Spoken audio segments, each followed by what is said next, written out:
Welcome back to the Unfamiliar Business Podcast. In this episode, we're going to have a great friend of mine. He's going to be back. You guys have probably already seen him, Julian Chavez. And we've gotten a lot of feedback from the first episode. A lot of people love you, man. A lot of people love the stuff you were saying. A lot of people love the value you were giving. So we didn't cover a lot of topics, and that's why I wanted to have you on again. So for the people that haven't seen you on the first episode, just give them a little background about yourself real quick, about what you do, and then we'll hop into the podcast. Thanks for having me back on. Of course. I'm glad everyone liked the first podcast. And I mean, real estate goes really in depth. You know, for each one of these topics, we could do a whole podcast on it. Like that's how in depth it is. But I'm Julian Chavez. I do real estate. I'm a real estate investor as well with IBuyFund, and I also do mortgage loans. All right, perfect. So one of the things that we didn't go over last time too much in depth that I wanted to get into, that I actually got a lot of feedback saying, you know, I would love to hear some of this, is the tax benefits of real estate. So I know there's a lot of things that real estate has that benefits taxpayers and basically can allow you to pay less in taxes. So tell me a little bit about that. Yeah, definitely. Like one of the biggest ones is the 1031 exchange.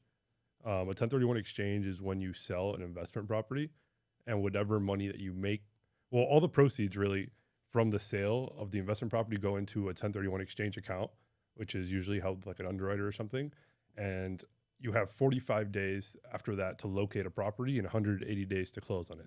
That would be your exchange property. When you buy that property, use the funds from there. You could use it as a down payment or as a hold amount. You could even buy multiple properties with that 1031 exchange proceeds from the original sale. And once you do that, you don't have to pay capital gains taxes or any kind of taxes on the gain of that property. That's ridiculous. Yeah. No way. Okay, so let me get this right. So essentially, I could start off buying a $200,000 home. Yeah. I could sell it for $500,000, and I would have to pay zero in taxes if I buy another property in 180 days. It was? Yeah, you have to close on it within 180 days, but you have to locate it, like basically have it under contract in 45 days. Yeah. And there's ways to get extensions on that too. That's golden. That's insane. So do you use this 1031 exchange or? I have, yeah. Okay. I've used it before. Just you have to sell a property, but you have to be really careful. You can't just tell the IRS after, hey, I did a 1031 exchange. You actually have to hire a company that does it. You have to pay them like $1,000 or something, because after you close on that property, the one that you had mentioned, I think you said like 500,000. After you close on that, you don't touch that money at all. It goes into that 1031 exchange account, and then you locate another property and use those funds. Let's say you don't use them all, the remainder of the money obviously goes back to you. Okay. So essentially that escrow is just, you can only use that money to purchase another property. Yeah, or multiple properties. Or multiple properties. Okay, so it just has to be in the real estate world. It does, yeah. Yeah. And then, so you could do it. How many times could you do this 1031 exchange? Is it unlimited or? Unlimited, yeah. Unlimited. So you can essentially just scale from 200,000 to millions on millions of dollars in real estate without having to pay any taxes. Yeah, definitely. And a lot of people are doing that right now.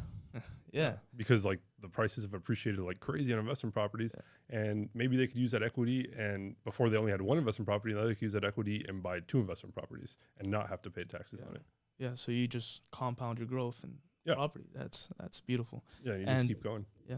So how would you recommend somebody that's looking to purchase a investment property, not necessarily a primary house, right, or a primary residence? Would you recommend them to go the route of opening up an LLC and putting it under a business, or putting it under their personal name for tax purposes? It depends. Well, for tax purposes, I would definitely do it under a corporation, under an LLC. It also, I'm not a CPA, but it also gives you the ability to write things off a lot easier because you just expense it through that corporation. So what type of things could you write off? Like any expense, essentially? Well, not like any. Like you can't go on a trip to Europe. Or maybe you can if you're checking out real estate properties. Yeah. I know people that do that. Yeah. I mean, go over there, check out real estate properties. But I mean, you could put like the car payment on there. It's also cleaner for accounting purposes, like to pay your contractors and whatnot. But the second biggest benefit though for taxes with real estate investing is also the depreciation. You could depreciate the properties over 27 and a half years. And that right there, it's not a real expense, because other things that you write off, like you're actually spending money on that. Yeah. And like the money's leaving, like you write it off and people they call it good. Yeah. But depreciation by itself, you're not writing a check for the depreciation amount to anyone. It's just something the IRS gives you as a benefit. Yeah. So if you depreciate it like that, and let's say you have a depreciation of, I don't know, maybe $10,000 a year. Yeah. And you're getting income of $10,000 a year from the property. you're paying zero in taxes. That's right. Essentially, your net income is zero. Yeah. That's golden. So that's another way to like basically get tax advantages with real estate. Yeah, depreciation is huge because you're not actually spending money on depreciation. That's awesome. What about for a person purchasing a primary residence? I know there's a couple of tax advantages for that as well, not just for investments. So for if somebody's buying their first homestead or their first house, what tax advantages do they have? You could for any of the loans, whether it's in your personal name or not, you could always write off the interest on it. I believe you could also depreciate your own home as well. And when you sell your home, if you're single, you don't have to pay capital gains if you hold on to it for over a year, up to 250,000. If you're married, I believe it's 500,000. Okay, that's awesome. And if you sell your primary residence, can you do the 1031 exchange, or that's only for investment properties? That's only for investment properties. But if you sell your primary residence, could you still move into another primary residence without having to pay capital gains on a certain amount with a certain amount of time, or no? You could if you stay under that $500,000 cap. Under the $500,000 cap. Yeah, Okay. if I believe that is still the cap for it, yeah. But what you could also do is, it was your primary, then you moved out, and then you rented it out, and then you call it an investment property. Okay. So then there you would qualify for the 1031 exchange. Yeah, you could. Yeah. Okay. I mean, just got to be tricky. You got to do it, truthfully. Yeah. Like you actually have to have made it an investment property, and you can't have the homestead exemption on it. Okay. Yeah. You can only have one or the other. You can't just get both. You can't have the best of both worlds here. Yeah, because people ask me that, like, okay, I want to do homestead, I want to do 1031. I'm like, which I want to do everything, man. I don't want to pay anything in taxes. I want the IRS to cut me a check after I just made $200,000. That's beautiful, man. Because one of the biggest expenses that business people in general, or people in general have is taxes. Yeah. That's one of the things. Uncle Sam is gonna take all your money if you allow him to. So if you start using these loopholes and these legal ways of basically deferring your taxes, you're gonna start becoming wealthier in the long run. And one of the things that I also wanted to ask you, regarding getting these type of loans, is what different type of loans are there for maybe a self-employed person or a person just buying a regular home, or an investor? What type of loans are there? What type of products are there for them to get into a property? All right, so there's a whole bunch of them, but I'll start with the normal government programs, which is FHA. You could buy a property with 3.5% down. You could even buy from a condo all the way up to a fourplex with 3.5% down. We also have conventional. Conventional starts at 3% down, but you have to be under a certain income percentage, which in Miami is really hard to be under that income and buy a house with a conventional loan. So really conventional loans start at 5% down. Okay. And the difference between conventional and FHA for the debt to income ratio, which is probably the most important thing for you to get qualified, is what, like 50 and 57? Or? That's right. Yeah. Conventional typically lets you get up to 50%. There's a lot of other factors that go into it, like credit score, how much of that's going to go to your housing ratio, how much it's not. But yeah, it's between 50 and 57. But a big difference, I think, with FHA is that it has the mortgage insurance on it. The mortgage insurance premium on FHA is a lot more than conventional, and it also never goes away. It stays for the life of the loan until you sell that property or do a refinance on it. And for conventional, you don't have a PMI? Well, you do have mortgage insurance for conventional if you put under 20% down. Okay. But it goes away once you have once that you equity. Get past 20. Yeah. What about in the FHA loan? FHA, it stays. Stays forever. For the life of the loan, yeah. Okay. Oh, wow. And the premium for FHA is also a lot higher. And the PMI is pretty high, right? Normally? Yeah. I mean, it's a big expense. It could be $300-400. Yeah. Like a month. Yeah. With conventional, if you have good credit, I mean, it could be $50, $70, something like that. Okay. That's not bad at all. Yeah. And then going into like the other programs, which are really popular right now, is the self-employed program. So we have the bank statement loan. You don't have to show any tax returns or anything. You qualify just based on the deposits that you make in your bank for 12 months. We take that and we get an average of it, and that becomes your income. You still have a DTI, a debt to income ratio, with that loan as well. It starts at 10% down. We also have a profit and loss program. We just look at a profit and loss statement for the last 2 years that starts at 15% down. Just has to be prepared by CPA or a tax preparer. And then another popular one now is the DSCR loan, which is the program that you use for rental property, starting at 15% down with no mortgage insurance. When they do the appraisal report, the appraiser just has to say that the projected rent for that property is going to at least cover the mortgage payment, and it's the total mortgage payment. So it has to cover it at least, or does it have to be like a certain percentage just above it? least. Just at least. Yeah. So if your Okay. principal, interest, taxes, insurance, HOA, the total housing Everything is payment, covered. let's say it's $1,000. If the appraiser goes out and says it's going to rent for $1,000, You can you're good. you can qualify for the loan. Yeah. Okay. And for those, how much you have to put down again? It starts at 15%. 15%. Okay. Yeah. And essentially, for those, let me ask you this question: is there a limit to the amount of money you can borrow with a DSCR loan? They probably have like a cap like at 3 million. Okay. So you can on one loan. Yeah, one loan. Okay. And you could have as many loans as you wow. want. You could have 100 loans, 1,000 loans. So essentially, if you have you said it was 15%, right? Down. 15%. So if you have the 15% down, which 15% of 3 million, that would be what? $450,000. If I have $450,000, right? I can go and purchase a $3 million property with a DSCR loan just if the property's rent covers the mortgage. That's right, yeah. Okay. And even if it doesn't cover, there's options for that. The rates are higher, and they might Okay. make you come in with more money. That's like a case by case scenario, but they'll figure something out. Okay.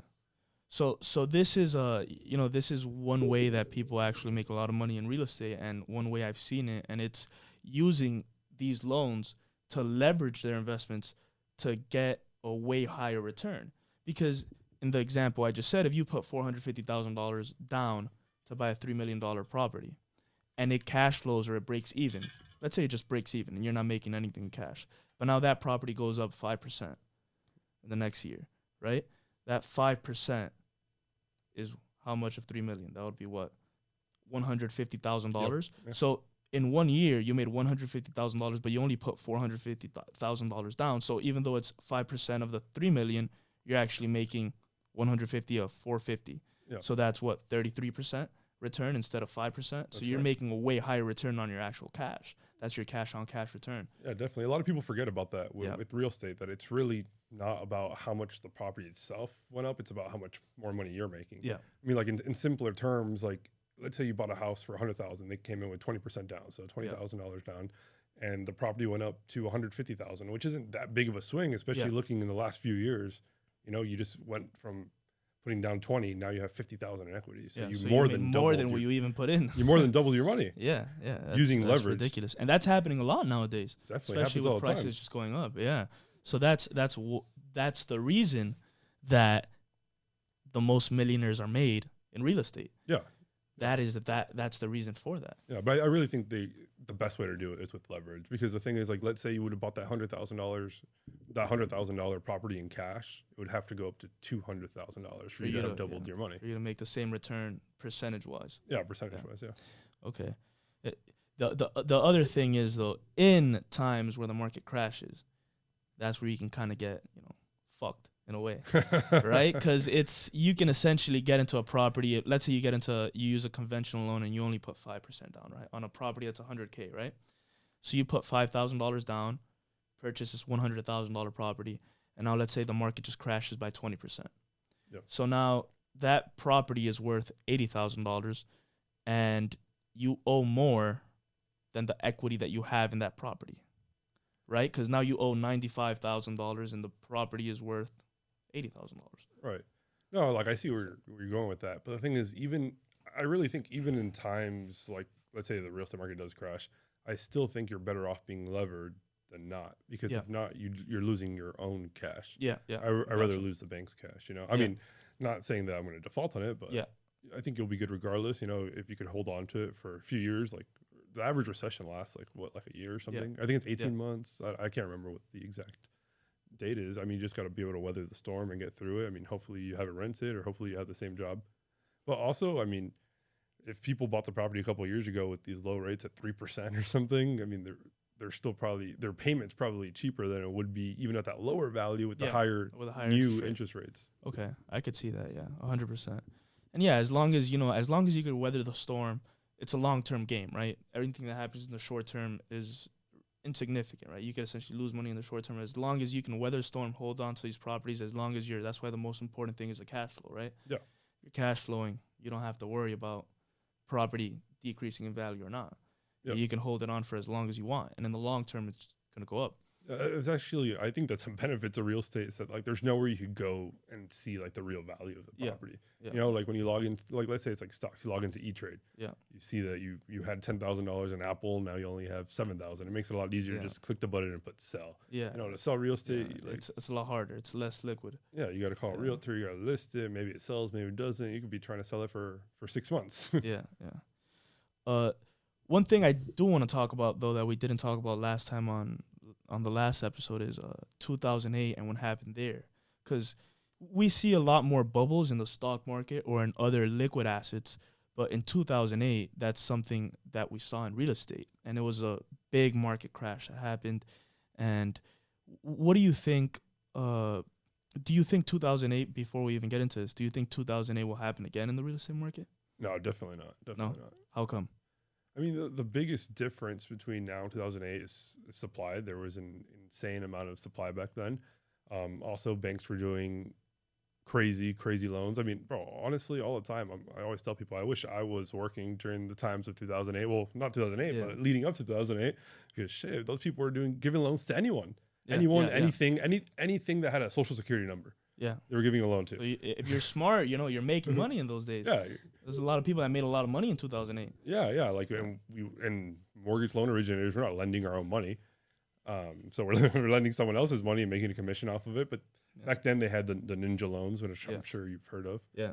Okay, so tell the people a little bit about the ninja loans. These are the type of loans people were getting back in the day, huh? Yeah, no income, no job, no asset. That's what the ninja loans stood for, and so that meant basically anyone could get a loan, and those loans, I mean, they'd be at 100% LTV. You could buy a property without putting a dollar into it. In some cases, even getting money back.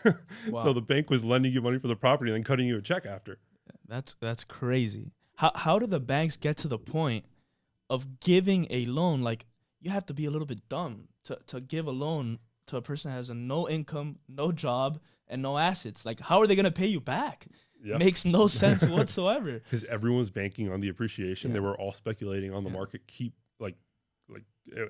all thought the market was going to keep going up. Yeah. For no reason. Yeah. Because there was too much supply, too little people willing to pay those prices. And they just thought it was going to go up. I mean, I remember seeing the Big Short movie, and it was like a stripper that had like 3 properties or something. Yeah, she was on her 4th one, I think. She might have even had more. Yeah, I think she was saying she was on her 4th or 5th one. Okay, look, if home prices don't go up, you are not going to be able to refinance. And you're going to be stuck paying whatever your monthly payment is once it jumps up after your teaser rate expires. Your monthlies could go up 200-300%. 200%? On all my loans? What do you mean all your loans? We're talking about 2 loans on 1 house, right? I have 5 houses and a condo. That's something you actually see a lot in bubbles. I saw it in stocks too, you know, and it's when not necessarily the ordinary person, but when everybody and their mothers is talking about that investment and like nonstop talking about it. Like, like you saw in The Big Short, that's when Michael Burry, or the person that was playing Michael Burry at the time, sat there and he saw that the stripper had 5 houses, and he saw that everybody was talking about purchasing a house and how easy it was and how easy it is to make money. And he's like, this is a bubble. This is going to crash. It's going to crash bad. A lot of people are going to lose everything. And I saw it in stocks a couple of years ago when everybody when you saw like a GameStop, you know, all those things happening, the Reddit stocks, all these meme stocks going up, and just everybody and their mother all of a sudden is a stock investing professional. And the same thing with crypto. With the crypto, 100%. Crypto. Everybody all of a sudden is a crypto professional. They'll tell you 1,000 reasons why it's going to go up and 0 reasons as to how it could ever go down. Yeah. Right? And that's what happens in bubbles. It's euphoria, right? When you're at that top. So the thing is that back then, like, they were buying real estate and they had no game plan at all. I think it's a lot different now, because if anyone watching this has gone on a loan, it is hard. They ask you everything. Bro, everyone I do a loan for, I basically know everything about them. Yeah. Like everything, bro. I did a loan for you, and bro, you know every little detail about like me, how many questions did I have to ask you? Like it how was many documents papers on papers for like a couple of weeks. Yeah, it's not easy to get a loan. Yeah. like we try to make it as simple as possible, but it's not easy. So it's a lot different than before. And I don't think there'll be as many defaults as there were back then because people were just buying properties. They weren't renting them out. There was no game plan. The only game plan was to buy now and flip it and just sell, but flip it and not add value. Yeah, just try to buying it, hoping some other fool will sell it to you, will buy it from you at a higher price. It's the greater fool theory, which is That's true. Right. It's the who's gonna be the greatest fool of them all that's gonna catch it at the top. Yeah, that's basically it. Like a lot of people made money. Don't get me wrong. Definitely. You're not investing though. Again, you're speculating on. You could have been the last one. You were just lucky that you were one of the first ones or ones in the middle, not the ones at the top that ended up losing everything. Yeah. I mean, a lot of people made a lot of money speculating on things. 100%. So I think that's the main difference between now and back then. Like a lot of people right now definitely think real estate's a good investment, but there's really a strategy behind it now. Yeah. I don't think there's that many people saying, I'm going to buy this property and pray to God every day that it's going to go up in value. I think people have different strategies like buying them, renting them out. But something that I think could be a little bit dangerous for people going forward is the Airbnb investing. Okay. How come? Talk to me a little bit about that. A lot of people they think Airbnb is cool, which it is pretty cool. A lot of people like the idea of like having a nice property, and especially like out of state Airbnb investing. They're like, oh, I could visit Miami every once in a while when it's not rented. So they look at that. I mean, they think that's sexy. It has like a sexy approach, but they also have insane valuations. Yeah. So they're willing to pay a lot more just valuing it off how much it'll produce in Airbnb essentially, right? Yeah. I mean, which... like you could make money from it. I'm sure people in the last few years have been making money, but going forward, I don't know if a lot of people are going to keep traveling as much as they did. Okay. Like there might not be that much more influx of travel. Like we had the most travel ever probably in the last year and a half, just because no one traveled during COVID. They had a lot of money saved up. But what about when that money dries out? What about when the PVP money dries up? Yeah. But let me ask you something to play devil's advocate here. A lot of the Airbnb prices that I see when I go, for example, when I go to New York, or if I go to California, sometimes they're cheaper than a hotel on a daily rate. So, for example, if you're getting on a property that you might be able to rent for $3,000 a month, and that property is now renting daily for $400, and a similar hotel might be at $600. Yeah. So I think it's that's why the comparison would be different from rents there. But at the same time, you have a lot more expenses that go into Airbnb, which is that's the negative about it. Yeah, Airbnb is isn't just like the regular real estate investing, which you buy the property, rent it out, and that's it. Yeah. Airbnb is more like a job. Yeah. I think you could make money on it definitely, but I think you should just have like a plan B. You know, 100%. Like let's say the Airbnb doesn't work out, I could rent it on a 12-year lease and I'm still going to cash flow or at least break even. Okay. But if you're going to be underwater doing that, I don't think it's a good deal. I think the traveling is probably going to slow down. I prefer to stay in hotels also. Yeah, I prefer to as well, but I'm just saying there's some people that want to travel on a budget or something. Yeah. Sometimes Airbnbs are cheaper. Yeah, I mean on a budget it's probably better, but I don't know. I talked to a lot of Airbnb guys, and they're like basically buying mansions. Yeah, I've seen that. That's ridiculous. And I know they're not going to cash flow long term. Yeah. Like, I've seen that. That's ridiculous. Like, bro, why not just rent like the penthouse at the Ritz-Carlton and you have room service and you have everything there. You have a whole buffet. Yeah. Have a pool. Have a spa. Yeah. You have the room cleaners and all of that kind of things. You have the little mini bar. Yeah. So I don't know about it long term. I'm not hating on it. I'm just saying you just got to be careful. You can't just fall in love with those projections. There's a lot of websites now that tell you like an average of what they think it's going to profit you on Airbnb. AirDNA, I've seen that one. Yeah, there's a couple other ones. There's a few other ones. Yeah. The other thing with Airbnb that a lot of people don't understand is that they believe that it's passive, right? But it really isn't. Like you said, it's kind of a job. Yes. Right? You have to take care of cleaning the apartment or the hotel or the house afterwards. You have to take care of, providing new towels, new bed sheets to the person, to the toilet paper, right? You have to be able to keep all that stuff in stock. You have to be able to have a person check in, check out, give them the keys, or if you don't have a lockbox, right? You have to have a whole system, and you could make it passive if you scale it, right? If you have a Airbnb manager, which a lot of people do. Yeah, which is pretty sweet. Yeah, that's different though. But a lot of people that are getting into like, oh, I'm gonna buy one property and put it on Airbnb, you're gonna be working a lot more than you think. Let me tell you. Yeah, I no, have definitely. like the apartment I bought. I have it on Airbnb right now. But what I realized, I was having it on short term, like people renting it out for weeks or 2 weeks, and I said this is extremely annoying. So I said like the minimum rent that you can have is at least a month. So you can rent on a month-to-month basis, and I've had people that I just signed a 6-month lease right now with somebody that found me on Airbnb. Nice, nice. So I mean, there's benefits to it, but there's also cons to it. But I just think it's different. But I Yeah. see where you're going, right? With people traveling less, it's less luxurious to just go and get an Airbnb property and be able to get the cash flows you were getting last year. Yeah, yeah. There's pros and cons to everything, but I don't know. I feel like a lot of people getting into Airbnb investing only see the pros. Yeah. You know, because you're buying a really good looking property in most cases, and you think you can make a ton of money, which isn't the case. But there's a lot more maintenance than they see. Like if your toilet gets clogged, like Yeah. who do they call? And the guy's staying there right now, like for this weekend or something. You can't wait till Monday to send the plumber out. Yeah. You have to send them right there and then.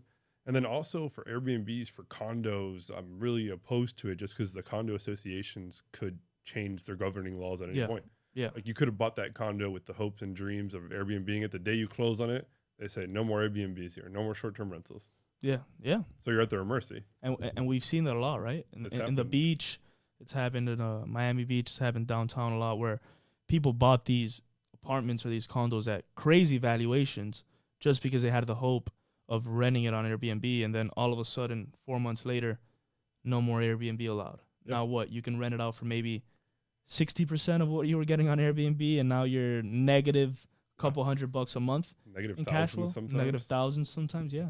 So it's risky in certain ways. Yeah. I do think though, like if you could buy the property and you're in a cash flow on a 12-month lease and you just want to experiment with Airbnb, go for it. Do it. Make the money while you can. As long as if you have to turn it into a 12-month lease, you're still gonna break even at least. Yeah. Or in certain areas that are very, I could see where Airbnb would work on certain areas that are very like touristy, where you don't think, like for example, like in Vegas, maybe an Airbnb in Vegas where it doesn't matter, tourism there is never gonna stop. Yeah, People are like always Disney gonna be World traveling. too also. Disney World, like something there, you're not gonna see traveling stop there, no matter what. Yeah, you're Right. not. So areas like that, I think it's specific to the area you're in.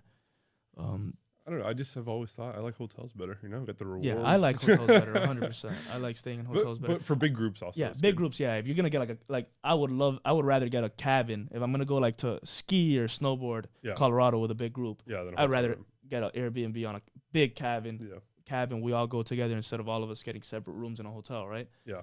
Or getting if you're going to Europe or something, if you're going with a big group, it makes sense. One thing I wanted to ask you though, let's say there is a market crash. How would you prepare for a market crash in real estate? What are the steps that you would take to just prepare yourself, and what are the actions you would also take during the market crash to be able to expand quicker after it? Yeah. Being an investor in real estate at all times, you should be prepared for a hiccup in the market. And the way to be prepared for that is to have more reserves. You know, you don't want to be running dry. Everyone has a different formula to it.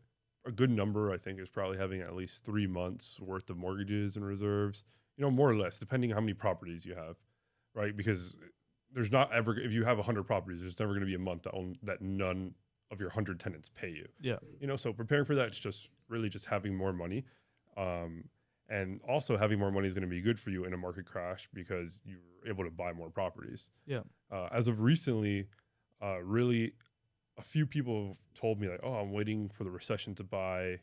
A lot of people have started telling me that. So I turned on like all my marketing campaigns. I'm running all kinds of ads. I got a billboard saying we buy homes for cash. So I'm going the opposite direction, trying to buy more homes. Like people are saying, oh no, I'm going to wait to buy. I'm trying to start the marketing right now to buy a lot more homes. You're taking the contrarian point of view. Yeah. I mean, there's even like point of views that are like whatever everyone else is doing, just do the opposite. You'll probably and you can make some money. Pretty good. I can see that. The thing is, people move in. When people do things, the majority of things, especially in investing, it's the masses all do them at the same time, and then like everybody, and it's just human psychology, right? If I start making money on something, right, and I go and tell you I'm making money, and you don't listen to me, and then the next week I tell you I just made more money, you're eventually probably gonna give in, and you're gonna start doing the same exact investment that I'm doing. Probably 6 months later. 6 months later, maybe, and then that's when everybody at the same time is doing it. Yeah. And then the opposite happens at the bottom, right? If I see my investment go down, and I see it continue go down, I'm probably gonna sell out of fear, and everybody's going to do it at the same time. Yeah. So then the people that are doing the complete opposite, right? When everybody is fearful, they're being greedy and purchasing everything that they can. And when everybody's being greedy, they're selling everything at crazy valuations to the greedy people. Then they're most likely going to make money.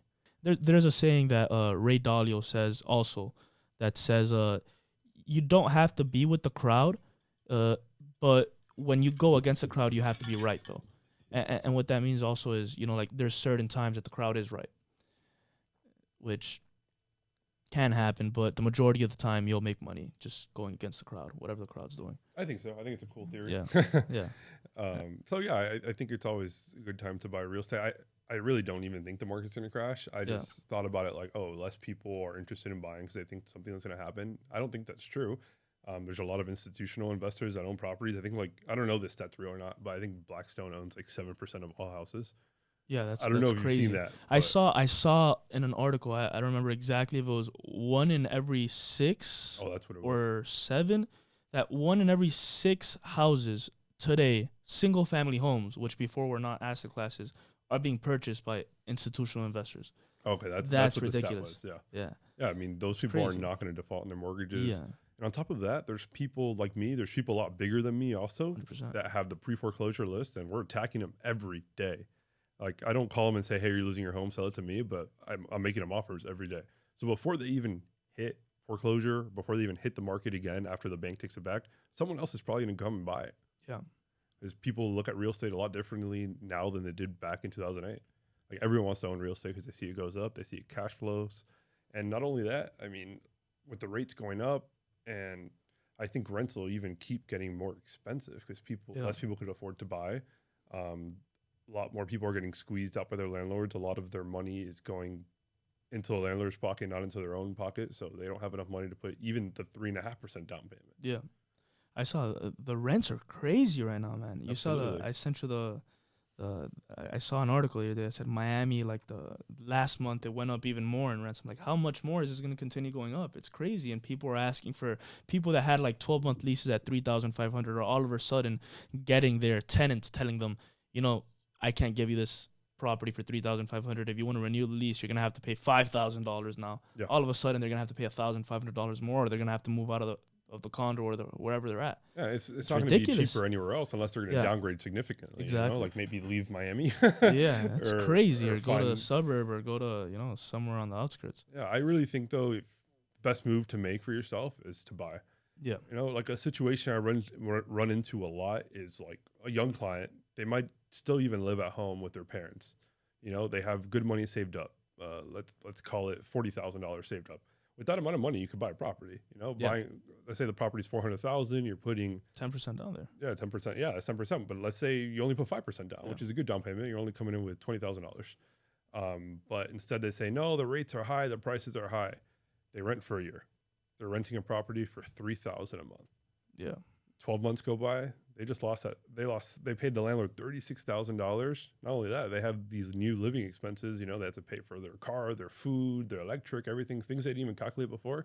Before you know it, they could never even buy again. Yeah. All their money's going to the landlord. 100%. I feel because there's certain people out there that say, you know, like it's better to rent than buy.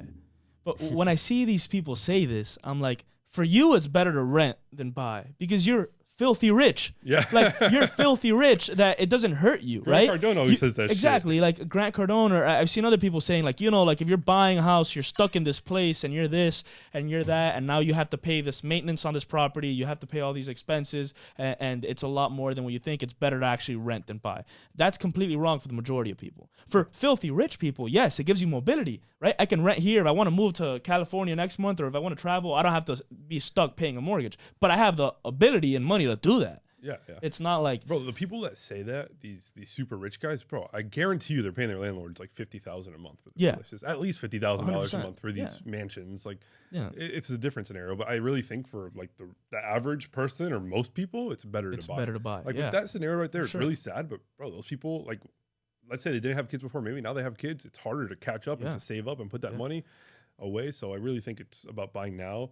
A lot of people are talking about now the U.S. basically becoming a renter nation, which is like Europe, like New York City is also similar to that. That there's 1% that owns all the real estate. The rest of the people just rent it.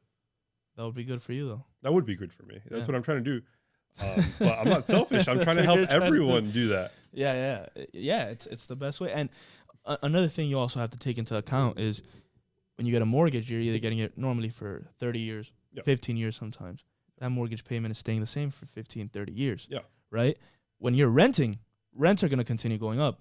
They are. Right?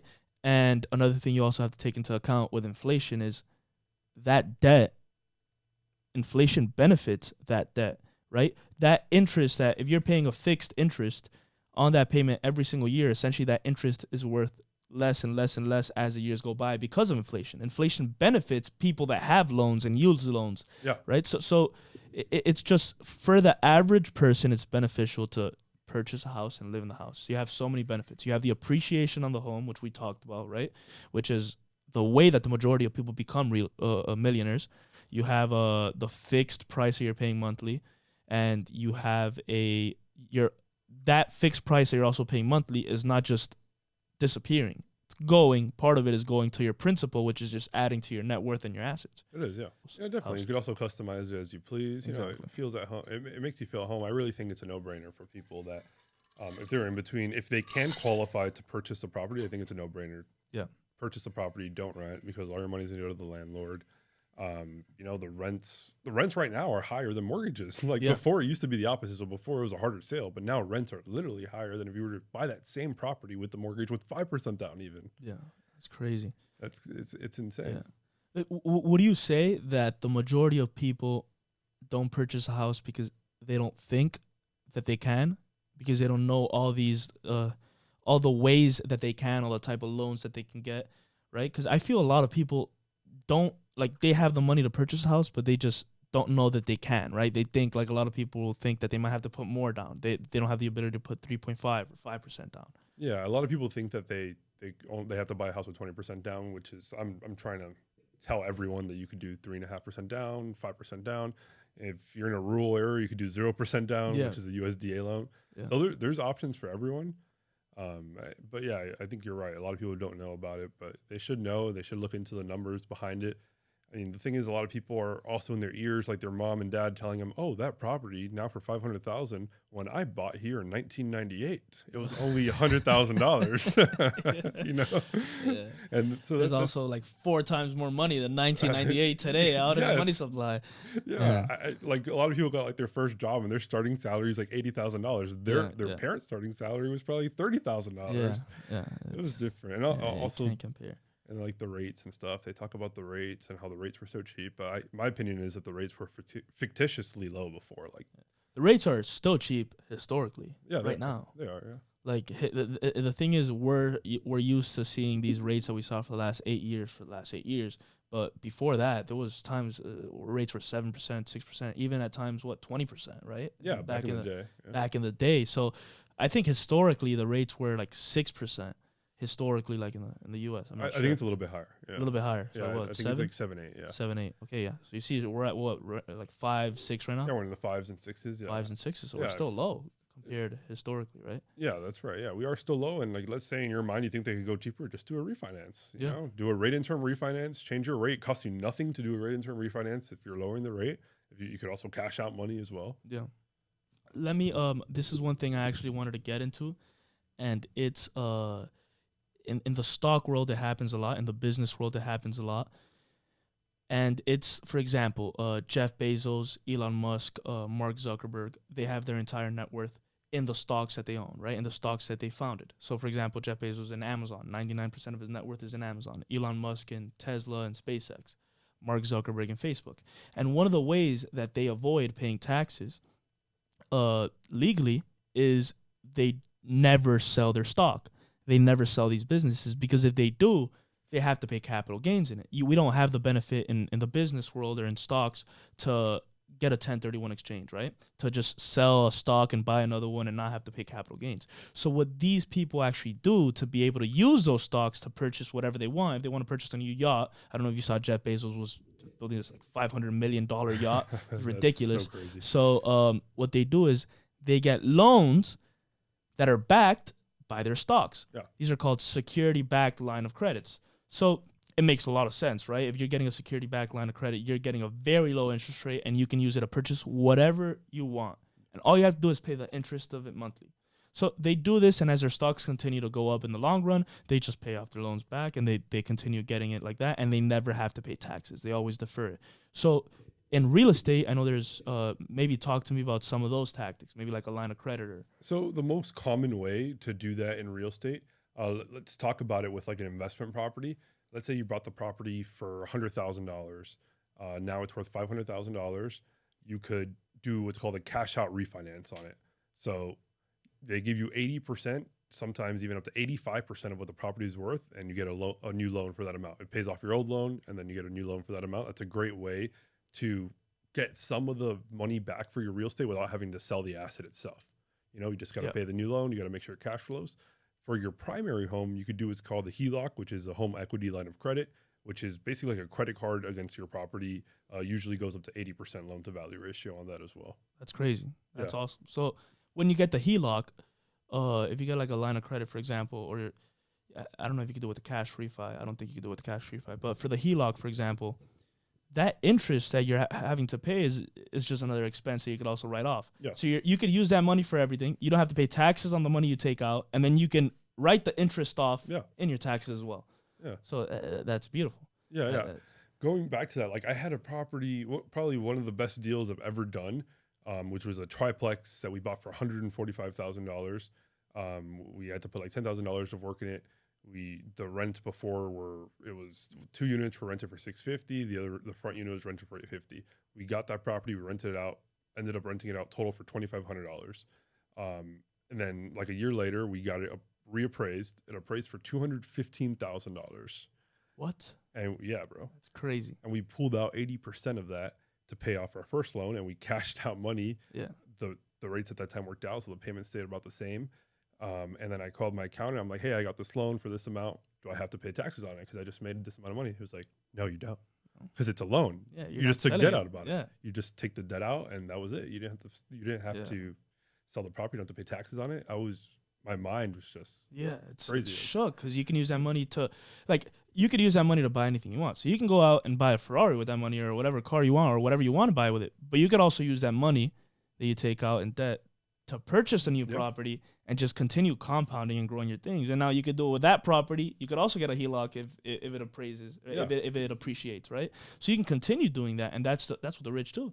Yeah, they just keep it going. And when I saw that, I knew about it, I've always been in real estate. I knew about it, but when it actually happened to me, I'm like, so someone just paid me an extra $40,000 for me to keep my own property, rent it out, and I don't have to pay taxes on the money. I was like, wow, this is insane. That's beautiful, man. That's awesome. But with those HELOCs, though, that's how a lot of people get started buying real estate. Like their primary home, they'll call their bank, they'll get a line of credit against it. They use that money for the down payment of another property, which is legal. You could do that. Yeah, and I've seen people use the HELOC to start their own business. Yeah, to start a business, too. Right? To start a venture, to keep themselves, even if they're in a bad shape, they could use that HELOC for anything. They can even use that HELOC to purchase a boat if they want, right? If they say, I want to purchase myself a new boat, I'm good financially, I can pay the HELOC off in 6 months, like with the income that I have now, I can get the HELOC, purchase a boat now, and basically finance it 6 months. Yeah, or even pay off credit card debt. People do cash out refis or HELOCs to pay off credit card debt because the rates are higher now, so you're talking about 5-6 on a 30-year fixed. But the credit card, what do you pay, Max? Like 22% or 17, whatever the hell it is. And one of the things that I saw this one time, and it like hit something in my mind. I'm like, this is crazy. Like, why have I not done this yet, right? And I'm doing it with my stock portfolio now. And let's say you're going to go out and purchase a car, right? Let's say you want to purchase a Lamborghini. Let's put it like this. Let's say you want to purchase a Lamborghini. You have the money to purchase a Lamborghini, or it costs you $200,000. Put it $200,000 flat. I can go and purchase that Lamborghini, and now I have to get it a 6-year loan if I want to get a car loan on it, right? Auto loan. I have to get a 6-year loan, or let's say it's a 6-year loan, and let's say it's 5% interest. So that 5% interest is $10,000 a year that I have to pay in interest, right? And now you have to get the $200,000, divide that by 6.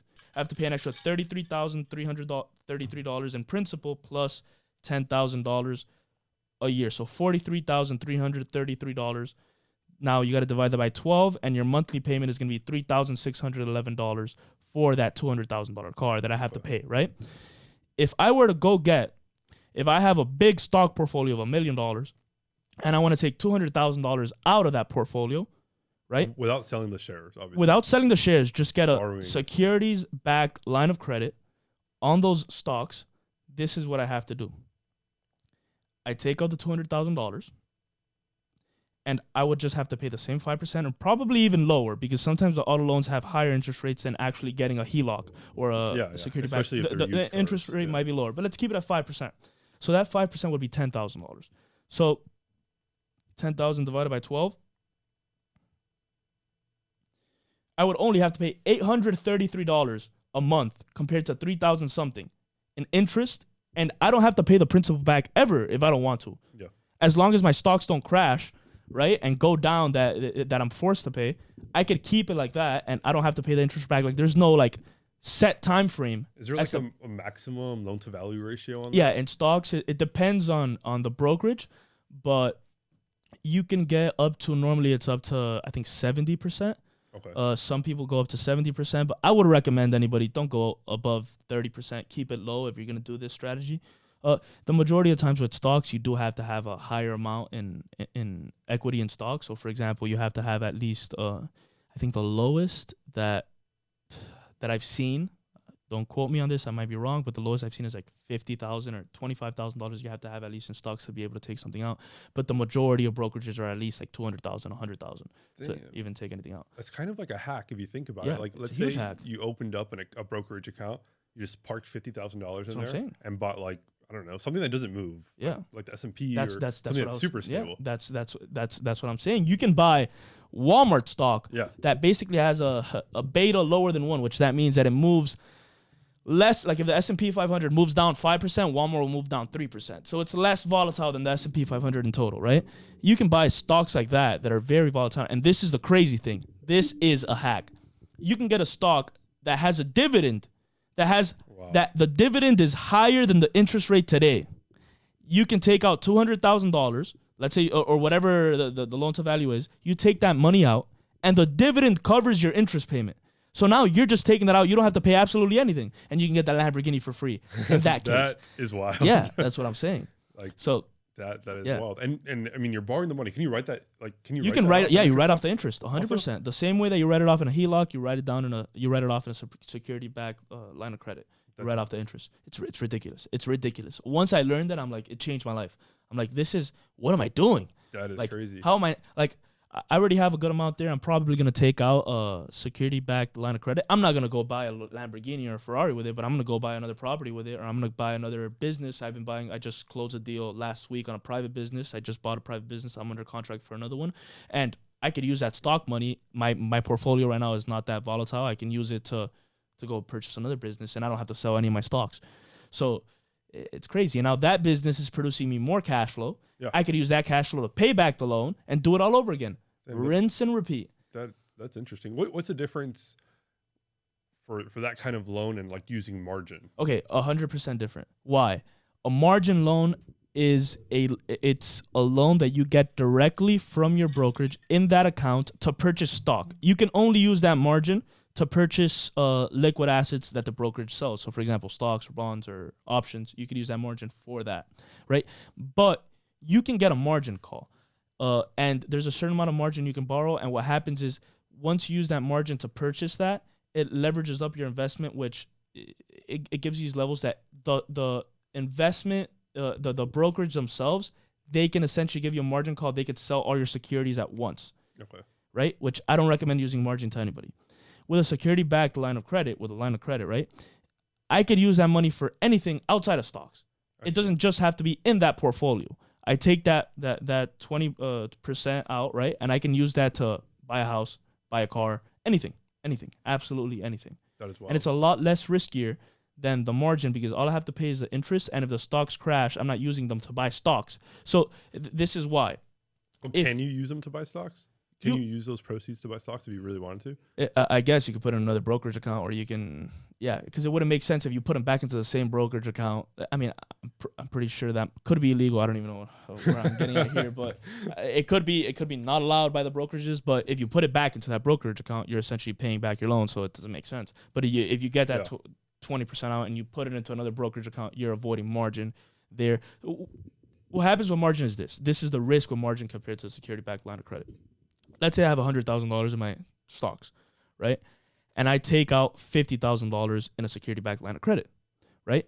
I only still have $100,000 worth of stock in that account. So if my stocks crash 10%, it only goes down. My portfolio only goes down 10%. Doesn't matter that I took out the loan because I'm using the loan for something completely different. If I use that $50,000 in margin, this is what happens, and I use it to purchase stock, I have $150,000 worth of stocks, but I only have $100,000 worth of equity in that account. So if the stocks crash 10%, my portfolio is actually crashing 15%. You get what I'm saying? Yeah. So the downfall is way faster, and you're gonna get killed way faster with margin. With the security-backed line of credit, it's pretty safe if you know what you're doing and you're in you're in very stable things. And especially if you're using the proceeds from the line of credit to fund new assets that are going to produce you cash flow, it's just beneficial. I guess it's not made to like go and buy a Lambo, you know. Yeah. It's probably made to like reinvest it or do something good. It could be like if you have that's what Bezos and these guys do, right? Yes, they buy their houses, but they take out maybe like $500 million off of $100 billion that they have to go purchase whatever they want at that point. They're chilling at that point. They're chilling at that point. It's like, oh, 500 million, what's that? That is an incredible tool though. They should get a nickname. Like everyone knows about HELOC. Yeah. It's the S block. The S block. Yeah, I get it. Maybe it's called the S block. I've seen it as a SB lock. That's why. SB lock. Okay. But no, it does have a nickname. Yeah. We're gonna have a few words from the sponsor, and then we'll get back right to you. Our sponsor for today is Polar's Bottles. You can go to their website, buy a bottle at polarsbottles.com. POLERCEBOTTLES.com. They are vacuum insulated bottles that keep your drink cold for more than 24 hours or keep your drink hot for more than 12 hours. I use it every single day for my coffee. Keeps it burning hot to the tip, just how you want it. If you're walking down the beach or you're going to the beach for a Saturday, it'll keep your margarita cold as well. So go out there and check them out. And they're also 33 to 50% lower priced than the competition. If you use the code podcast10, you'll get 10% off your first order. So Julian, tell me a little bit. I know that you got into real estate because you wanted to obviously make some money, and you also wanted to help people buy houses, and you just liked the real estate market in general. But how does a realtor or a broker get paid? Can you break that down for us? Yeah, definitely. So what happens is that when someone goes to sell their property, they sign an agreement with the listing agent, or really the listing brokerage. So the listing agent themselves don't get paid, the brokerage gets paid. So let's say that listing agent works for Keller Williams. At the end of the transaction, once it's closed, Keller Williams gets paid. Typically, the listing broker agrees somewhere at 6%, 5%, sometimes even down to 4% now. People are getting cheaper. After the deal's closed, the check is written to Keller Williams for that amount. But let's say someone comes in and brings a buyer. It's called the cooperating broker, brings a buyer. Keller Williams and that cooperating broker split the check, or they split whatever it is. So if it's a $300,000 property, they agreed on 6%. The total commission is $18,000. $9,000 goes to each of the brokers. Okay. After that, then the realtors have a split with their brokerage. Sometimes that splits 50%, sometimes it's 75%, sometimes it's 90%, sometimes it's even 100% of the money the brokerage is paid. Then it's reimbursed back to that realtor. Okay. So the brokerage gets paid first, then the realtor. And normally, on average, what would you say a realtor would get paid? 3%, right? Would it be? Or? It's probably around 3%. Now the average is probably like 2.5, 2.75. Okay. Yeah, sometimes the listing agents sell the whole thing themselves as well. But then you got to take into account how much the broker is going to take. And then a big problem for new realtors is also taxes at the end of the year. Like especially if they came from like another job, like a W-2 job that they deduct the taxes from their paycheck already.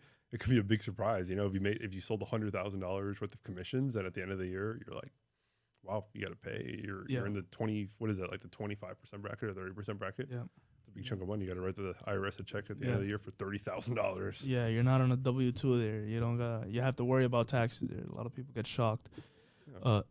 when you've had a pretty successful journey already at a young age in real estate, right? You started as a realtor, then you opened up your own brokerage, then you opened up your own real estate fund, you purchased properties now yourself, and your fund purchased properties, and now you also underwrite the loans.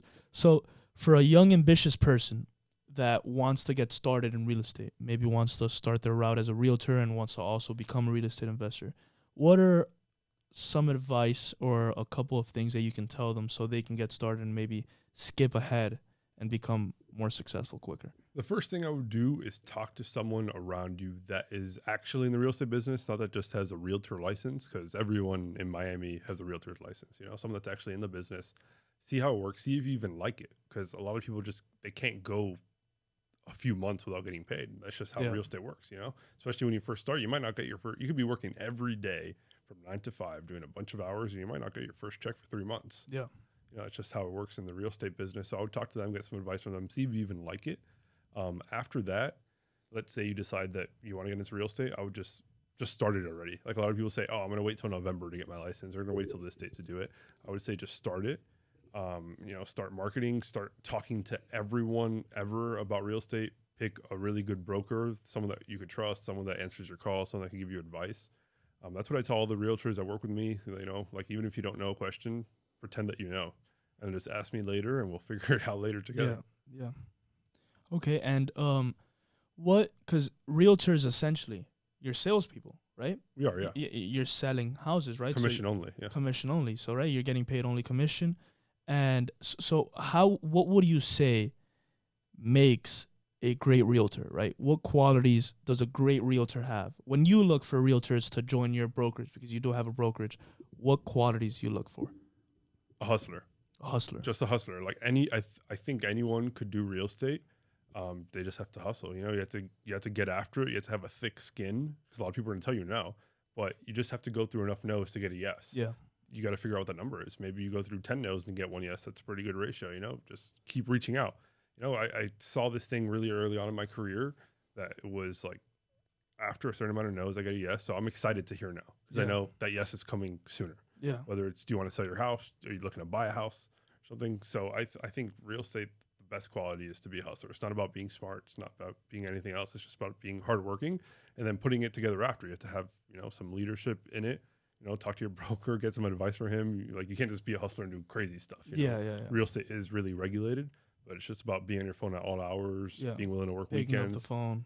Yeah, you got to pick up that phone. A lot of people don't like taking calls. Yeah. I know a lot of people. I have a lot of friends, which you probably do as well, right? That they're like, I'm going to get started in real estate, become a millionaire in a year. I'm going to buy a couple properties. I'm starting as a realtor. I'm going to sell 5 properties in the next 5 months. And they have this whole delusion of how easy they think it is. And then they come around maybe 3-4 months later and I go, hey, how's the whole realtor thing going? And they're like, oh, well, I realize it's not for me. Yeah. And I'm like, but what happened? And they're like, it's you have to have a certain type of personality. You have to be this certain type of person. And I'm like, well, were you calling people? What went wrong? And they're like, well, not really. Like, I just didn't have anybody to call. And I'm like, well, because you weren't hustling enough. The thing that people think, I feel a lot of people think, and that's why a lot of people have their realtor license. Like you said, all Miami has a realtor license, because the majority of people think it's going to be easy. They think it's just going to be like a walk in the park. And they get to the situation where now they're like, I'm not going to be able to make money unless I work my ass off. I'm going to have to work harder than a 9 to 5 to be able to make money here, especially starting off, right? Once you become successful and you start getting all these deals, you're not going to have to work as much, even though you are, but you're going to get the deals whether you're working all that time that you were in the beginning or not, right? Yeah. The deals are going to come to you because you're more known, right? It's word of mouth. But in the very beginning, you're going to have to work maybe 80, 100 hours a week sometimes. Easily. I still do that right now. Yeah. I easily, like, sometimes you call me, it's 8 o'clock at night, I'm still in front of my computer. It's 9 o'clock at night, I'm still in front of my computer. That's why I use you as my brokerage and my realtor whenever I want to buy it, because one thing I value is my time, and somebody that I can give you a call, you can answer me very quickly. You can say, here, I'm looking for properties in this area, and in less than an hour I get a whole report of all the properties that I was looking for, and I'm like, why am I gonna go call a realtor that's for sure, I'll send them to you, and then I get them like 4 days later. Yeah, right. Definitely. So it's Yeah, you got to be willing to put in the time and the effort. It's definitely a hard business. It's not easy. Everyone gets the license because they see the property worth $1 million. Oh, if I sell that property, I make $30,000. Yeah. Yeah, I mean, you could do that, but like, who do you have that's going to buy right now? Who do you have that's going to trust you? You also have to be really trustworthy and build relationships build relationships with clients and whatnot. 100%. So, regarding real estate crashing, one of the things that we've been talking about, one of the things that we talked about last episode, which we said might make real estate prices maybe correct a little bit, was interest rates, right? Yep. So regarding interest rates, what do you think about the economy and what's going on right now? So in the small world that I live in, which is the real estate world, I thought that it was going to slow it.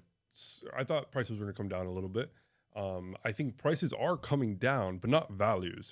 There's a distinct difference between that. You know, you could ask whatever you want. You could put whatever price you want on anything, but the values itself aren't going down. I think there's just too much buying power right now in the real estate world. There's not enough supply.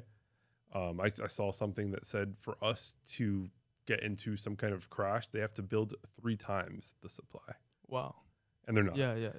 We have like the lowest amount of building starts that we've ever had. Just construction costs are insane. There's inflation as well, right? Lumber prices going up like crazy in the last couple of years. Everything. Yeah, and builders, even though they're Lennar Homes, GL Homes, they're still borrowing money to build. Yeah. They don't have billions of dollars sitting in their bank account. No one does. Yeah. They're still borrowing money, and that's affecting them, affecting their margins. And they don't know if they could sell it at a feasible price after, so they're not building anymore. So where is the supply going to come from for the houses or for the values to go down? His prices is different. I don't see a lot of deals happening $100,000 over appraised value anymore. Yeah. I don't think that's happening. I think stuff is selling at appraised value, which is supposed to sell at appraised value. You know, so I think the real estate market is going to stay healthy, especially in South Florida, big metropolitan areas. I think it's going to keep appreciating just at a slower rate. We're not going to see 100% increase in values, which really isn't healthy at the end of the day. Like it's good if you bought a few years ago, but it's not healthy long term because if not, what's the house going to be worth in 10 years? $1 billion. Yeah. Yeah. It's crazy. Yeah. What do you think about Biden and what he's been doing, President Biden, and inflation right now, interest rates? You know, we've been seeing him blame interest rates on Russia, on the gas companies themselves. So what do you think about everything that's going on right now with our economy? Yeah, me and you talk about Joe Biden and everything a lot. And at the end of the day, it's like inflation is high. I mean, everyone blames it on the interest rates.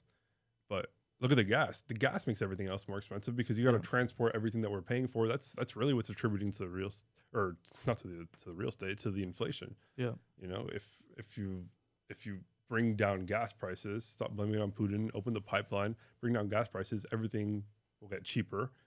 And I really don't even think interest rates have that much to do with inflation, honestly. Yeah. I don't think. No, I don't think interest rates have to. Yeah, it's not interest rates. You know, interest rates we're having to catch up with inflation, but interest rates could slow down inflation just by, you know, essentially making the money supply, making money less, making the demand for money less, right? Lowering the demand for money, it just basically slows down inflation. But I don't think that's where the inflation is coming right now. It's coming a lot from supply shocks as well, from, you know, China as well, from other countries, right? The exports are countries shutting down. COVID does have a point to play in it, but also, you know, just bad policies in this moment also have a terrible part to play into inflation. By looking at it like on the most simple form ever, interest rates going higher from 3 to 6, basically. How does that make my loaf of bread cheaper? This is what happens. Inflation is not just inflation of products. That's a CPI. But inflation is also asset inflation, right? There's a lot of asset inflation. Real estate has inflation, right? That's why it's hedged against inflation in general, because real estate going up or stocks going up are also inflationary. But if I can borrow, this is why it makes inflation happen. If there is more money out there, people can use more money to purchase goods. If interest rates are lower, people can borrow more money at lower interest rates than they can at higher interest rates. So there's essentially more credit. So what happens? If I can use credit cards now at lower interest rates, I have a lower minimum payment, I could purchase more goods with credit cards. So there's a higher demand for goods. So I could buy, instead of buying 3 loaf of breads, if interest rates are at 3%, I might only be able to buy 2 loaf of breads because I'm using credit. People don't just use money and what they earn, they also use credit, which is additional to that. So that's why that affects inflation in a way. Like that's like a simple explanation, right? I'm not That's true. A known economist or anything, but that's the reason that would slow it down, right? Because it makes people able to borrow less money, so they're able to. I think it's better. I think it's better. It's better in theory, you know, because I really don't think that raising the rates is going to make regular things cheaper, like especially in the short term, you know. Yeah. I think the solution is right in front of the current administration, which is open the pipeline. Yeah. You know, you'll make cost of goods cheaper across the board. I agree. Like even real estate could get cheaper because of it, because building costs would go down. No, yeah, 100%. We'd have more supply. 100%. I think they just like the pain. 100%. I heard this really good quote from Ben Shapiro, which I'm going to repeat right now. I hope you like it. It's a recession is, I've told you this before. A recession is when your neighbor loses their job. A depression is when you lose your job. A recovery is when Joe Biden loses his job. I've heard it. Yeah, I think, and I think it's, you know, a lot of Democrats and Republicans right now. I mean, Republicans were always against Biden, but a lot of Democrats are also realizing that Biden is not doing a good job whatsoever. You're seeing a lot more people turning red, or a lot more people just not wanting Joe Biden as president, even people that supported him before. I think he hasn't done the greatest job. He's done a terrible job with our economy, especially with inflation, especially with prices. And I think it's something that we need change in, right? Especially that's a huge part of the way we live, right? Prices. Who would you say, because I know you voted for Trump, correct? I did, yeah. Okay, so let's say right now there's a lot of rumors of Ron DeSantis, the Florida governor, running for president, right? A lot of Elon Musk came out. Elon Musk came out a couple weeks ago saying he would endorse Ron if he ran for president. Joe Rogan the other day also said he would endorse Ron if he would run for president. So I wanted to ask you, if Ron DeSantis ran for president in 2024 against Donald Trump, who would you pick? I'm a selfish man, so I'd probably pick Donald Trump. How come? I do think that DeSantis would probably make a better president. I think the country would be less divided. Yeah. Because Trump did divide the country. I liked him, and I liked everything he did, but he did divide the country. Yeah. Or really, people around him made it seem like he was dividing the country. But I would pick Trump as the president just because I'd want DeSantis in Florida. Okay. I want to benefit from that. A lot of people are saying that. You know, a lot of people that are in that ballpark of having to pick if it happens. They're like, you know, I don't want Ron to leave Florida. Yeah. I think, in my opinion, I think Ron is a better candidate. I think he's more composed in a way, and I think I think Trump's policies were good in many ways, right? His economic policies, right? We had a great economy under Trump, but he's a very polarizing figure as well. That's what I would say. I think the media's made him out. The media is more polarizing than Trump itself, than Trump himself, you know. But I would just say I would pick. I don't know who I would pick if I was in that situation. I think Ron has done a great job overall in Florida as well. So it's tough, right? I mean, who would you pick? Would you want the nation? Would you pick the nation over the state that you live in? Yeah, I think I would pick the nation over the state I live in. You do? All right. Yeah, because I mean, let's say Ron would leave Florida. Who would replace him? I think people in Florida are happy with the policies that have been in place. So I think wouldn't be somebody from completely different ideology.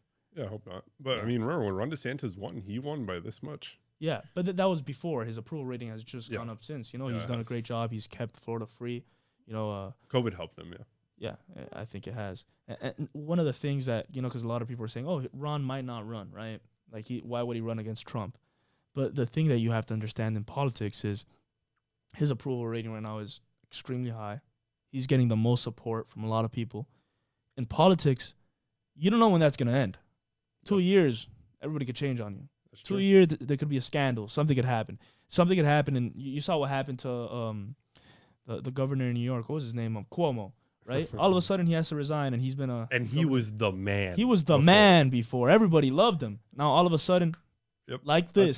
That's right. He's done. And bro, so it's like, this is right now is the best time that you have to run for president. Yeah, that's true. Bro, and DeSantis is probably more popular right now than he's ever going to be just because of COVID. Exactly. Because when else do you really talk about a governor that much? Yeah. Like, we don't really know the governors. Yeah. We only knew about him because he said, fuck COVID. I don't care. We're opening up. Like, Florida's a free state. Yeah.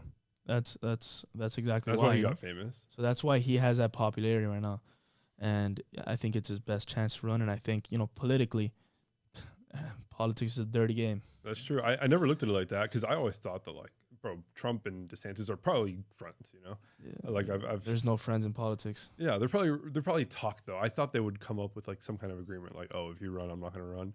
But probably not. I mean, because for both of these two guys, Trump and DeSantis, it's probably the best time for either of them to run. Yeah, because Trump's going to be too old. Yeah, after Trump the next 4 Trump years. has to run this like 2024. Yeah. If he's ever going to be president again, he has to run. He's going to, no matter like. And DeSantis is like train is going to run out of fuel if he waits. Exactly, it could, or it's unknown right now. Is the train is leading there, and that's where he should go. What do you see? I saw a post the other day of somebody saying they were endorsing this, or that there was some possibility of this happening, of a Trump DeSantis campaign. That would be DeSantis badass. as a VP. That would be badass, but I think I just want a Republican to win. Honestly, just to open the pipeline. Yeah. Just to make inflation better. Yeah. I mean, that would be really great, but I think it would just hog up too much. Like, if Trump's in office, please leave DeSantis alone. Stay in Florida. Yeah. I just hate that the left has gone like far, far, far left, man. Like it's terrible for our country, and it's just that's why a lot of Democrats are moving, like becoming Republicans, right? Yeah. People that there was a lot of Democrats, like Bill Clinton. He was a good president economically as well. I don't think he was a bad president whatsoever. The economy under Bill Clinton was a great economy, and he was more moderate, right? He was one of the actual like middle ground Democrats that would work with Republicans that cared about the economy, that wanted the economy to flourish. And now you don't see that at all with any Democrat now. Like, they've all been pushed a lot more to the left, and it's closer to socialism as it's ever been in this country. Yeah, because I think Elon Musk even talked about this. Like, the left just keeps moving more left, and the Republicans have actually moved more to the middle. More to the middle, yes, like 100%. The liberals are like pushing them over. Yeah, exactly. And they're just like more in the middle, which I actually think is good, because before all this, like if I would have looked back 20 years, which I wasn't. I mean, I was alive, but I was a kid. I probably would have been in the middle more. But now the Republicans have moved all the way over there. I pretty much agree with most of their values. Yeah, 100%. I agree with that. I think a lot of Republicans have moved to the middle, and the Democrats that were in this phase of like, am I going to stick with where this party is going, a lot more to the left? And it's not the party that I remember a couple years ago, 10 years ago, 15 years ago. They're shifting over, right? You see these even political, you even see people who you would say were extremely liberal back in the day that are just saying like, this is absurd. When is this going to stop? This is just absolutely crazy. This wokeness, this attack on free speech, this attack on rights, this just crazy ideology. Like this guy, who was this guy? I think it's Bill Maher. I don't know, but he's he was like this before. He was like the far left, and now he's just attacking the left. And he's like, this is crazy. Like what you guys are doing is absolutely crazy. Like I'm not gonna go send my kids to my 5-year-old kid to an elementary school and have them learn about sexuality and sexualize my kids. I think that's when crazy. is this going to stop? That is crazy. Yeah, it's crazy. It's something that's absurd. And going back to like the economy regarding politics, I do think a lot of people are not going to agree with this, but I do think the Democrats are the party of the rich. No matter what people say, what they do, like right now, what's happening in the economy with all this inflation, it's really benefiting the rich. The people getting squeezed are the lower middle class and the low class.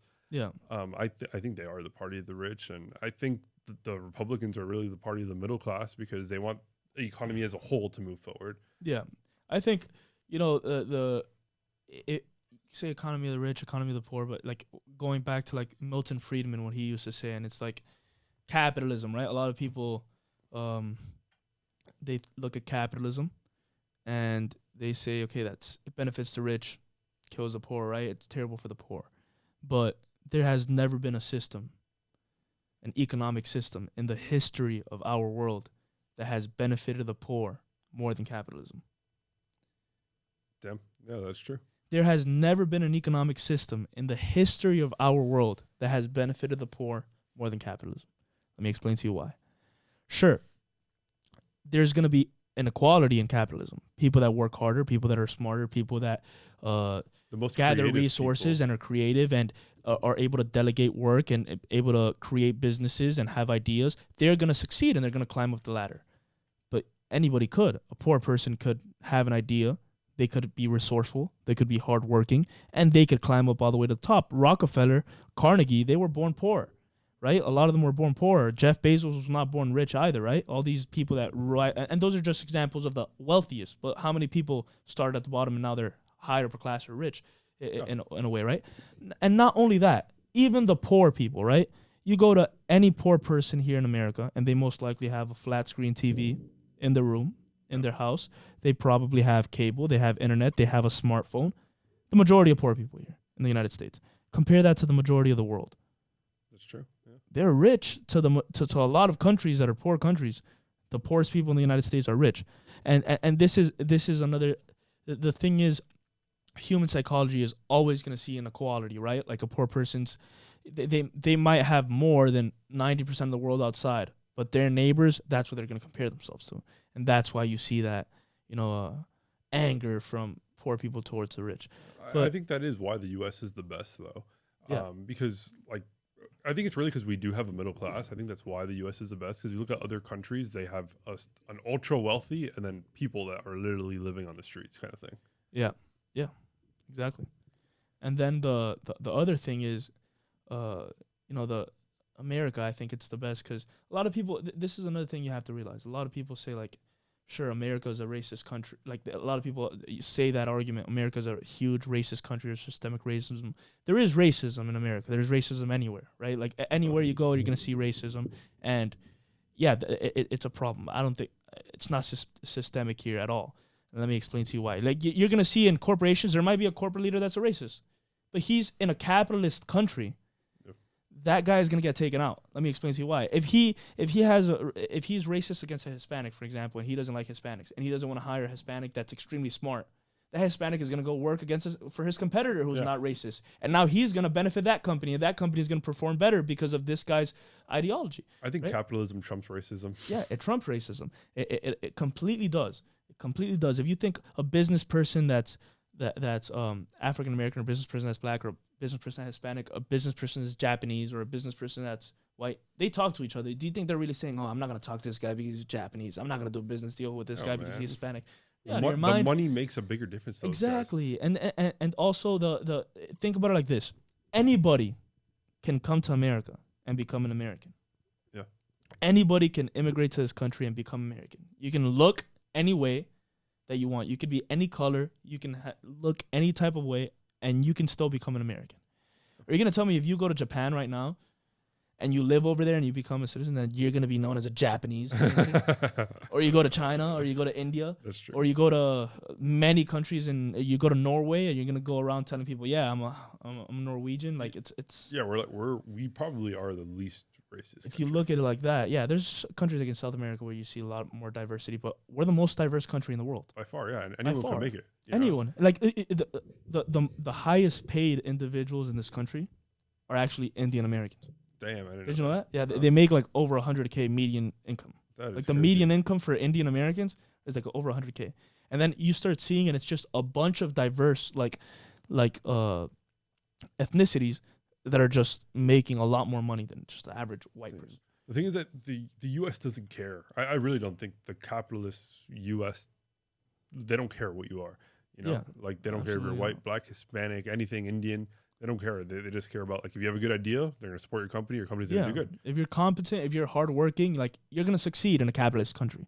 If you're lazy, if you don't want to work, you're not going to succeed in a capitalist country. Yeah. That's what capitalism does. If you're lazy, you don't want to work, and you're in a socialist country, everybody's going to be equally as poor as you. So you're gonna be like, okay, fine, like, there's no rich people here. I'm living like shit, but everybody else is living like shit. So you don't have that. It kills all incentive. A socialist country, it kills all incentive, kills and there's another thing that Milton Friedman says that I completely agree with, and it's, you can have equality of outcome, or you can have equality of opportunity. You'll never have both perfectly, but you cannot have both at the same time. What does this mean? If you shift more towards equality of opportunity, you're going to have a lot more inequality of outcome, right? There's going to be, if we are both equally, we both have the same equal opportunity to chase our dreams, you might be more successful than me, or I might be more successful than you, but I have the same opportunity as you to go chase whatever I want to chase, right? Whatever I want to do privately as an individual. Yeah. If in the other case, in a socialist country, we both have to go work for the government. We both don't have that equal opportunity to chase whatever freedom we want, right? It's just a rat race. Exactly. And if you go more towards equality of outcome, you have far less equality of opportunity, because we don't have the same opportunity to go chase whatever we want. So you can have either or, but you can't have both. Damn, that's a good way to look at it. That's a really good quote. Yeah. You know, So it's pretty interesting. Socialism just doesn't work. I think it's a theory. I think it's just a theory. It's a theory, and if you do look at it, right, the theory is beautiful. Yeah. Like Marxism, right? When Karl Marx came out with the Communist Manifesto, I've read it. It's a beautiful manifesto. It's a beautiful book. The ideas are beautiful, right? Like, I don't think he had a bad intent doing it, but the there's a lot of people saying, you know, there's a famous saying the road to hell is paved with good intentions. Holy shit. Right? And basically this book, the whole idea of communism is, instead of having individual goals, we all have to come in as a community to have the same goals, right? So we all have to come in and work together as a community. The only problem where they go wrong is that they're killing individualism by doing this. So now people are different. We're not all the same. Nobody's the same. Everybody is completely different. Every single person is completely different. Yeah. We all have different aspirations. We all have different preferences, work ethics. We all have different moral ethics as well. Moral ethics. We all have different ambitions. We all have different likes, preferences.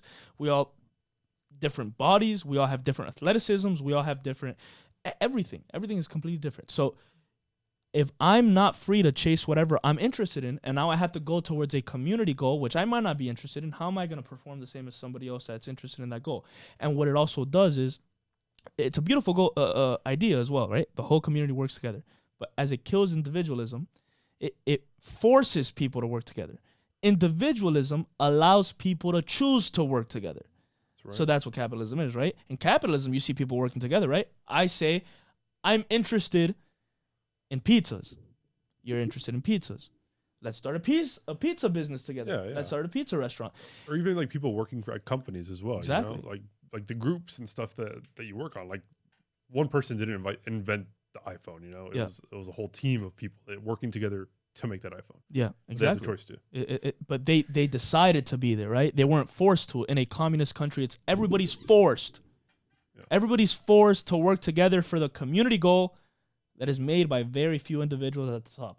Those goals are chosen by the very few individuals that are running the communist country, right? And they're forcing people. So the main difference between communism and capitalism is that capitalism allows for choice, it allows for freedom, and it allows for convincing somebody to work with you instead of coercing them. Where communism is just pure force, no freedoms, and forcing people to do things for you.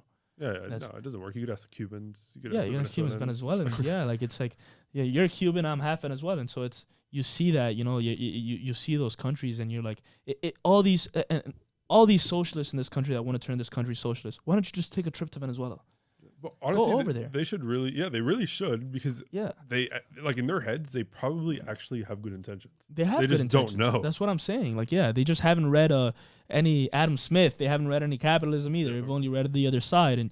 And the other thing is they think that they could do it differently, and that's what every single communist leader thought. Yeah, or they even didn't think it, but everyone that voted him into office thought it. Yeah, exactly.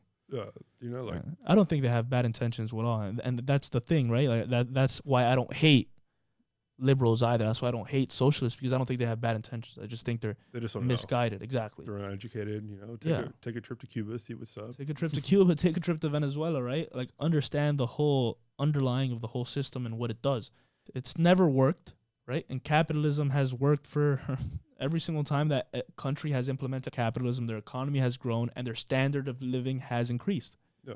And capitalism any is good. Single country. It also creates competition, so it makes you be better. Yeah, it gives you incentives to be better. Why would I be better if there's no competition? I'm still going to be making the same as you. Yeah. If I'm making $10 per hour, you're making $10 per hour, we're only allowed to work 5 hours a day. Yeah. Why the hell would I work 10 hours and not get paid for the other 5 hours. Yeah, bro. Like with everything, like think about it like in the real estate world. Why are you going to work with me as a real estate broker or as a mortgage professional? It's because I'm going to work harder. I'm going to get you a better deal. Yeah. As a landlord, why are you going to rent my house? Because my house is better looking than that guy's house. So it makes you get better and better. Like as another, like let's say another realtor we're seeing, like, oh, he's really quick. He's really good at negotiating. I need to be quick and better at negotiating. So it makes all the standards higher and higher because that guy, he gets better. I have to get even better to get more work. So I think capitalism is good for everyone. You know, it makes competition. It's the only reason we have all this technology because everyone's trying to get better to make more money at the end of the day. Yeah. Economically, I'm very capitalistic, and then socially, I'm a lot more liberal than I am like conservative, I would say. So like that's kind of where I stand there a little bit. But let's get to. I actually had a couple of questions that some of our viewers were asking, so I wanted to get some of these answered. We have one from Ale Perez. He asks, "How do you see inflation affecting market prices in the next year?" Real estate market prices? Market prices in general. I could talk about stocks, but you talk about real estate. You can go first. I mean, the inflation will Talk about just keep pushing the prices higher. Yeah. You know, real estate's a hedge against inflation. Yeah. What I would say in stocks or businesses, which I think could apply a little bit to real estate as well, is inflation is actually bad for the majority of corporations. In real terms. In nominal terms, it's good. What do I mean by this? So let's say you have inflation of 10% and stocks are going up by 8%. Your money's still going up, but your purchasing power is not. You're actually getting a -2 real return, right? And that's what you could see. And the companies that are going to benefit in times of high inflation are the companies that have purchasing power, right? They have for example, a company like Walmart. They can negotiate with all their suppliers that are selling them all their goods, and they have so much purchasing power that they can essentially say, you're not raising the prices by this much, and they can raise the prices if they want to on their end.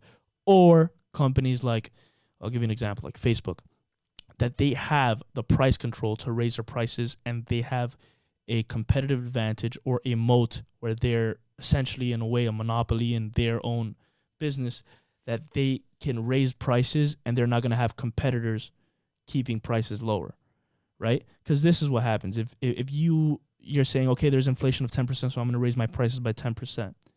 But now you have a Walmart that you're competing with that has, they might not have the inflation of 10% because you're telling their suppliers, you're only going to raise prices by 5% with me, because if you don't, I'm just not going to purchase from you. And I'm going to give business to anybody else that wants to get a lower profit margin. And now they're saying we want to keep the prices the same for our consumers. Those are the businesses that are going to benefit the most from inflation. There's a lot of businesses that are not going to benefit. So you have to understand each individual stock. All right, guys. So this was a great interview with Julian.